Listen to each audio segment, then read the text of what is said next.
The Banjo-Footed River Maiden by Eugene Mathena. The other day, I set off on what was meant to be a simple stroll along the river, but it turned into something more akin to an odyssey. I walked for miles, 10 or 15 at least, winding deeper and deeper into the wild Appalachian overgrowth. The further I went, the thicker the woods grew, until I half expected to stumble into a Bigfoot family reunion roasting marshmallows on the riverbank. I had grown tired, almost faint. Just when I was considering turning back, the trees closed in tight, and the air grew quiet, but then I heard something. Music. Banjo music.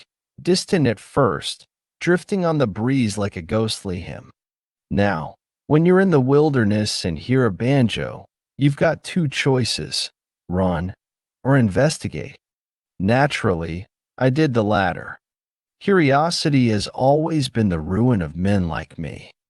The music grew louder, more spirited, more impossible, until I spotted the source, and I tell you, it was the sort of sight that makes you question reality. Perched up in a tree, high above the forest floor, was a young woman. Not your average barefoot creek wanderer. No, this gal had her legs stretched skyward, playing a banjo with her toes, mind you, while her hands were preoccupied casting a fishing line into the slow-rolling river below. It was poetry and madness in one scene. Incredible! I whispered aloud, involuntarily. Big mistake.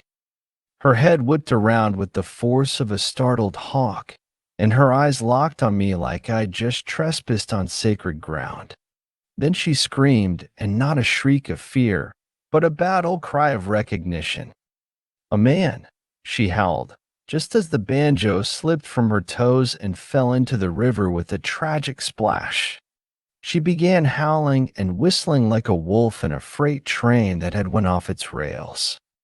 In one fluid motion, she leapt from the tree like a woodland warrior, landing square in her tippy toes with the precision of a barefoot ninja. Before I could gather my thoughts, she puckered her lips like a cartoon character about to lay one on Popeye and hollered, "I'm gonna put a lip lock on you." Well, I had two options: run or become a legend in some Ozark love ballad. So I ran, and fast. The sound of her naked feet chased me down the trail like the hooves of a cavalry charge, flap, flap, flap, each step echoing with relentless determination. I didn't dare look back, until I had to. Breathless, I turned and shouted, "Lady, I just wanted to take your picture, not kiss you." That did the trick. She came to a screeching halt and plopped down on a mossy tree stump by the river, shoulders slumped, expression deflated, like I just told her the circus wasn't coming to town after all. The silence that followed was heavy and awkward. I slowly reached for my camera, took a single photo, and said, "Thanks for the experience." She didn't respond, she just stared out over the river as a tear gently trickled down her face, lost in some strange melody I'd interrupted. What a day.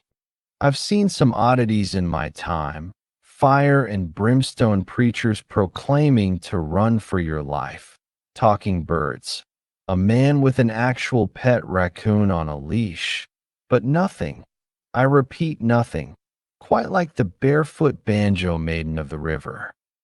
The freaky folks you meet out there, I tell ya.